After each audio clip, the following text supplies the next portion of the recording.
Hello friends, this is Kailash Banjara और आप देख रहे हैं चिकित्सा गाइड। चिकित्सा गाइड के इस ऑनलाइन प्लेटफॉर्म पर आपका हार्दिक स्वागत है। हम यहाँ पर पढ़ते हैं बीमारियों के बारे में introduction, causes, science and symptom, diagnosis तथा ट्रीटमेंट। ठीक है, तो आज का हमारा टॉपिक है मलेरिया। मलेरिया क्या है, मलेरिया किस कारण होता है, मलेरिया के साइंस एंड सिम्टम क्या है, कितने टाइप का मलेरिया है, क्या ट्रीटमेंट डॉक्टर्स के द्वारा मलेरिया के अंदर किया जाता है, क्या इसके डायग्नोस्टिक मेथड होते हैं, इस बारे में हम आज डिटेल में जानेंगे। तो बने रहिए वीडियो में अंत तक, देखते रहिए चिकित्सा गाइड। देखते हैं मलेरिया क्या है। मलेरिया एक वेक्टर बोर्न डिजीज है जो कि एक वैश्विक समस्या है। बारिश के दिनों में ये बहुत ज़्यादा देखने को मिलता है, पूरे विश्व में ये पाया जाता है। बहुत टाइम पहले भारत सरकार तथा विश्व स्वास्थ्य संगठन के संयुक्त प्रयासों से मलेरिया को इरेडिकेट कर दिया गया था, यानी कि बिल्कुल ख़त्म कर दिया गया था। लेकिन यह वेक्टर बोर्न डिजीज फिर से फैलने लगी है, मतलब मलेरिया अभी भी अस्तित्व में है। ठीक है, मलेरिया एक फीमेल मॉस्किटो के काटने से पैरासाइट के द्वारा फैलने वाली डिजीज है जो कि बारिश के दिनों में ज़्यादा देखने को मिलती है। ठीक है, इसके क्या कारण है हम देखते हैं। Malaria infected mosquito female Anopheles के काटने से प्लाज्मोडियम पैरासाइट के कारण फैलने वाली डिजीज है। ठीक है, किसके द्वारा फैलने वाली डिजीज है? प्लाज्मोडियम पैरासाइट के द्वारा। काटता कौन है? Female Anopheles mosquito. ठीक है, एक मादा एनाफिलिस नामक मच्छर होता है जो काटता है और प्लाज्मोडियम पैरासाइट वो छोड़ देता है ब्लड के अंदर, जिसको काटता है उस पेशेंट के। ठीक है, और फिर वो मलेरिया से ग्रसित हो जाता है। ठीक है, तो यह था हमारा कारण, मलेरिया किस कारण होता है। ठीक है, हम देखते हैं साइंस एंड सिम्टम। मलेरिया हो जाने पर क्या चिन्ह और लक्षण हमें दिखाई देने को मिलते हैं। ठीक है, पेशेंट को एक दिन छोड़कर एक दिन बुखार आता है जो कि ठंड लगकर आता है। पेशेंट को ठंड लगकर बुखार आता है और एक दिन छोड़कर एक दिन बुखार आता है। ठीक है, इसके अलावा कुछ सिम्टम ये है, कॉमन कोल्ड, सर्दी जुकाम हो जाता है पेशेंट को, खांसी देखने को मिलता है, बर्निंग मिक्चुरेशन, पेशाब में जलन देखने को मिलती है, प्रॉक्सिमस फीवर, अंदरूनी बुखार देखने को मिलता है, चिल्स, कंपकंपी देखने को मिलती है, फटीग, थकान देखने को मिलती है, एनीमिया, खून की कमी देखने को मिलती है, स्प्लीनोमेगली, तिल्ली बढ़ जाती है ऐसे पेशेंट की जिसको मलेरिया होता है। ये चिन्ह और लक्षण मलेरिया के अंदर पाए जाते हैं जो कि जनरली हमें देखने को मिलते हैं। लेकिन कुछ मलेरिया कॉम्प्लिकेटेड हो जाते हैं या फिर कुछ सीवियर टाइप के मलेरिया होते हैं, जैसे कि फाल्सिफेरम मलेरिया। ठीक है, ऐसे मलेरिया में कुछ सीवियर सिम्टम्स देखने को मिलते हैं। वो क्या है वो हम देखते हैं। ऐसे मरीज को मेंटल धुंधलापन होता है, हाइपरपायरेक्सिया, बुखार बहुत तेज होता है, हाइपोग्लाइसीमिया, ब्लड शुगर डाउन हो जाता है, ओलिगोयूरिया, मूत्र कम आता है, एनयूरिया, मूत्र नहीं आता है बिल्कुल भी, जॉइंडिस, पीलिया देखने को मिलता है, और कुछ पेशेंट को यूरिन के अंदर हीमोग्लोबिन की उपस्थिति देखने को मिलती है। और ऐसे पेशेंट जिनके यूरिन के साथ में हीमोग्लोबिन एक्सक्रिएट हो रहा है, ऐसे पेशेंट का हीमोग्लोबिन 5 ग्राम तक हो जाता है। इतना कम हो जाता है, हीमोग्लोबिन डाउन हो जाता है, क्योंकि हीमोग्लोबिन ऑलरेडी यूरिन के साथ जा रहा है, तो फिर क्या होगा, हीमोग्लोबिन की मात्रा ऑब्वियसली कम होगी। ठीक है, तो ये था हमारा science and symptom of malaria. अब हम देखते हैं सिम्टम्स के ही बारे में हम बात कर रहे थे। ठीक है, जैसे जब मलेरिया का मच्छर काटता है तो हेडेक देखने को मिलता है, वॉमिटिंग देखने को मिलती है, फीवर देखने को मिलता है, नोजिया और ड्राई कफ देखने को मिलता है। ठीक है, अब हम देखते हैं डायग्नोसिस के क्या क्या मेथड हैं मलेरिया के। मलेरिया का डायग्नोसिस कैसे किया जाता है? मलेरिया का डायग्नोसिस बेसिकली 3 प्रकार से किया जाता है। ठीक है, पहला है पेरिफेरल ब्लड स्मीयर, जिसके अंदर थिक और थिन स्मीयर बनाया जाता है, जिसके द्वारा पैरासाइट कितनी मात्रा में अवेलेबल है और कौन सा पैरासाइट अवेलेबल है ब्लड के अंदर, वो चीज़ यहाँ पर देखने को मिलती है और वो चीज़ यहाँ पर डिटेक्ट की जाती है। ठीक है, दूसरा हमारा तरीका है रैपिड डायग्नोस्टिक किट द्वारा। रैपिड डायग्नोस्टिक किट के द्वारा इस टाइप का एक किट होता है जिसके अंदर 3 इंटरफेरेंस होते हैं। एक कंट्रोल लाइन होती है, दूसरा पीवी, तीसरा पीएफ। ठीक है, तो प्लाज्मोडियम वाइवेक्स, प्लाज्मोडियम फाल्सिफेरम, इसके बारे में यहाँ पर पता पड़ता है। ठीक है, तीसरा हमारा जो इन्वेस्टिगेशन होता है वो है सीबीसी, कंप्लीट ब्लड काउंट, जिसके कंप्लीट ब्लड काउंट तथा वाइट ब्लड सेल की संख्या यहाँ पर देखी जाती है।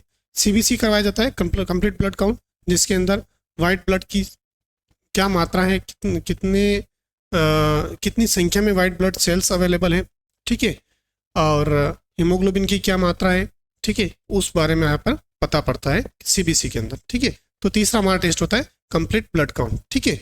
आगे बढ़ते हैं। Types of malaria. Basically malaria के 4 टाइप होते हैं, लेकिन इंडिया के अंदर मैक्सिमम हमें 2 टाइप देखने को मिलते हैं, जैसे कि प्लाज्मोडियम वाइवेक्स और दूसरा फाल्सिफेरम मलेरिया, ठीक है। तो हम यहाँ पर दोनों के बारे में पढ़ेंगे क्योंकि हमारे ज़्यादातर यही काम के हैं, ठीक है। तो प्लाज्मोडियम वाइवेक्स जो होता है, जिसके अंदर कौन सा पैरासाइट होता है, प्लाज्मोडियम मलेरी, ठीक है। और फाल्सिफेरम मलेरिया जो होता है उसके अंदर कौन सा पैरासाइट होता है, प्लाज्मोडियम ओवेली, ठीक है। प्लाज्मोडियम वाइवेक्स का जो पैरासाइट है प्लाज्मोडियम मलेरी, उसको अगर हम माइक्रोस्कोपी के अंदर देखें तो इस टाइप का कुछ दिखाई देता है, इस टाइप का दिखाई देता है, ठीक है।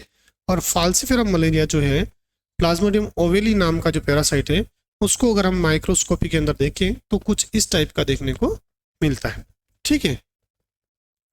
तो ये था हमारा टाइप्स ऑफ मलेरिया। अब हम देखते हैं डॉक्टर्स के द्वारा क्या ट्रीटमेंट प्रिस्क्राइब किया जाता है डॉक्टर्स को। तो डॉक्टर्स के द्वारा क्या ट्रीटमेंट प्रिस्क्राइब किया जाता है पेशेंट को, तो उस बारे में हम यहाँ पे पढ़ेंगे। मोटा मोटा हमने 2 टाइप्स देखे और दोनों टाइप के बारे में, दोनों टाइप का जो ट्रीटमेंट इंडिया में दिया जाता है, डॉक्टर्स के द्वारा दिया जाता है, उसी बारे में हम यहाँ पे चर्चा करेंगे, ठीक है। तो पहला है हमारा प्लाज्मोडियम वाइवेक्स, पहला है हमारा प्लाज्मोडियम वाइवेक्स, ठीक है। हम इसके बारे में पढ़ेंगे, प्लाज्मोडियम वाइवेक्स में क्या ट्रीटमेंट दिया जाता है, ठीक है। तो सबसे पहले जो हम ड्रग यूज करते हैं वो है anti malarial drug. Anti malarial drug के अंदर लेरिगो डीएस में आपको यहाँ पे दिखा रहा हूँ, लेरिगो डीएस, जिसके अंदर क्लोरोक्विन फॉस्फेट टेबलेट होती है 500 mg की, ठीक है। 500 mg की क्लोरोक्विन फॉस्फेट टेबलेट होती है, ठीक है। 5 गोली का ऐसा पत्ता आता है, ऐसा स्ट्रिप आता है 5 गोली का। उसके अंदर इसका जो ट्रीटमेंट डॉक्टर्स द्वारा शुरू किया जाता है, तब क्या किया जाता है, दोनों गोली शुरुआती डोज में स्टेट दी जाती है दूध के साथ में। शुरुआती जो दोनों गोली दिखाई दे रही है वो एक साथ दी जाती है दूध के साथ, ठीक है। उसके 6 घंटे बाद में तीसरी गोली दी जाती है और उसके 12 घंटे बाद में चौथी गोली दी जाती है और उसके 24 घंटे बाद में, पहली खुराक के 24 घंटे बाद में 5वीं गोली दी जाती है, ठीक है। इस तरीके से इस स्ट्रिप को यूज किया जाता है। और ये गोली खत्म होने के बाद में मलेरिड जो टेबलेट है 7.5 mg, जिसके अंदर प्रीमाक्विन फॉस्फेट है, इसकी एक गोली सुबह एक गोली शाम को अगले 14 डेज तक देनी होती है। कितने दिनों तक देनी होती है, 14 डेज तक देनी होती है, ठीक है। साथ ही एंटी मलेरियल ड्रग को यूज करने के साथ साथ एंटी मलेरियल ड्रग्स जो है वो गैस्ट्राइटिस उत्पन्न करती है, इसलिए H2 ब्लॉकर या फिर PPI प्रोटॉन पंप इनहिबिटर दिया जाता है। तो यहाँ पर मैंने आपको दिखाया है आर्लोक-D, जिसके अंदर रेनिटिनिन हाइड्रोक्लोराइड है और डोमपेडोम साल्ट है, ठीक है। तो ये खाली पेट रोजाना दी जाती है, ठीक है, जब तक कि एंटी मलेरियल ड्रग चलती है, ठीक है। साथ ही पैरासीटामोल टेबलेट जो 650 mg की मैंने आपको मात्रा दिखाई है, डोलो 650, ये एक गोली सुबह दोपहर शाम या फिर दिन में 4 बार तक दी जाती है, ठीक है, ताकि बुखार ना हो। इसके साथ ही पेशेंट को कोल्ड स्पॉन्जिंग की जाती है, ठंडे वातावरण में रखा जाता है। लेकिन कोल्ड स्पॉन्जिंग करते वक्त इस चीज़ का ध्यान रखना होता है कि पेशेंट को शिवरिंग ना हो जाए, ठंड ना लग जाए, कंपी ना हो जाए, ठीक है। ये था हमारा प्लाज्मोडियम वाइवेक्स के बारे में, ये था हमारा प्लाज्मोडियम वाइवेक्स के बारे में। अब हम पढ़ेंगे प्लाज्मोडियम फाल्सिफेरम के बारे में। अब हम पढ़ेंगे प्लाज्मोडियम फाल्सिफेरम के बारे में। फाल्सिफेरम मलेरिया जो मैंने आपको बताया उसके बारे में अब हम पढ़ेंगे। फाल्सिफेरम मलेरिया जो है उसके अंदर लेरिगो डीएस टेबलेट नहीं दी जाती है, ठीक है। क्या नहीं दी जाती, लेरिगो डीएस टेबलेट नहीं दी जाती। फिर क्या दिया जाता है, लुमिरेक्स 80 मैंने आपको यहाँ बताया है। प्लाज्मोडियम फाल्सिफेरम हम, ठीक है, प्लाज्मोडियम वाइवेक्स हमने यहाँ पढ़ लिया था, ठीक है। प्लाज्मोडियम वाइवेक्स के बाद में हम पढ़ेंगे प्लाज्मोडियम फाल्सिफेरम, ठीक है। प्लाज्मोडियम फाल्सिफेरम का जो ट्रीटमेंट हम देंगे उसके अंदर क्या देंगे, वहाँ पर हम लेरिगो डीएस नहीं देंगे, ठीक है, सीधी सी बात है। अब हम क्या देंगे, यहाँ पर देंगे लुमिरेक्स 80, ठीक है, लुमिरेक्स 80 देंगे, जो कि 6 गोली का एक स्ट्रिप आता है। क्या आता है, 6 गोली का एक स्ट्रिप आता है। इसको कैसे देनी होती है, पहली खुराक में एक गोली देनी होती है, उसके 8 घंटे बाद में दूसरी गोली देनी होती है। ये दोनों गोली दूध में देनी होती है, ठीक है। फिर बचेगी 4 गोली, उन 4 गोली को कैसे देनी होती है, एक गोली सुबह एक गोली शाम को अगले 2 दिनों तक देनी होती है। ठीक है, यहाँ तक क्लियर है? अगले 2 दिनों तक 1 गोली सुबह 1 गोली शाम को देनी होती है। इस तरीके से 6 गोली का हमारा स्टेप पूरा हो जाता है। उसके बाद 6 गोली ये खिलाने के बाद में सिंगल डोज मलेरिड की दी जाती है, लेकिन मलेरिड डीएस की दी जाती है, मलेरिड डीएस की, जिसके अंदर प्रीमाक्विन तो होता है, जिसके अंदर प्रीमाक्विन तो होता है, लेकिन ये होता है 15 mg के अंदर। प्रीमाक्विन तो होता है, लेकिन क्या होता है, ये होता है 15 mg के अंदर। यहाँ पर डीएस हम दे रहे हैं, डबल स्ट्रेंथ।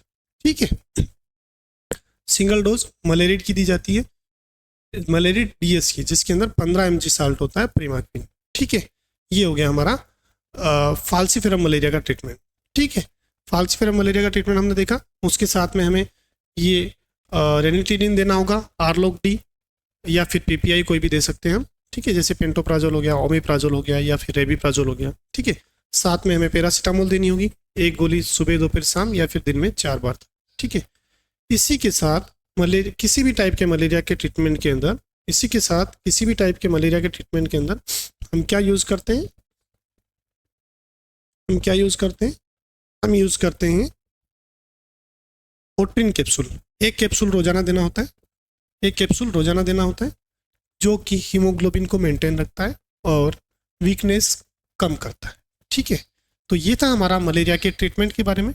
हमने देखा प्लाज्मोडियम वाइवेक्स का ट्रीटमेंट, हमने देखा फाल्सीफेरम मलेरिया का ट्रीटमेंट। ठीक है, फाल्सीफेरम मलेरिया का ट्रीटमेंट देखा हमने, प्लाज्मोडियम वाइवेक्स का ट्रीटमेंट देखा। आई होप आपने बहुत अच्छे से समझा होगा इसको। ठीक है, अगर आपका कोई डाउट है, कोई सवाल है, तो आप मुझे कमेंट बॉक्स में पूछ सकते हैं। ठीक है, आगे आप कौन से वीडियो देखना चाहते हैं, किस टॉपिक पर आप वीडियो देखना चाहते हैं, उसके बारे में आप हमें सजेस्ट कर सकते हैं। वीडियो अगर आपको अच्छा लगा हो तो उसे लाइक कीजिए, चैनल को सब्सक्राइब कीजिए और वीडियो को ज़रूर से शेयर कीजिए। बने रहिए ऐसे ही कुछ इन्फॉर्मेटिव वीडियोस देखने के लिए हमारे चैनल चिकित्सा गाइड के ऊपर।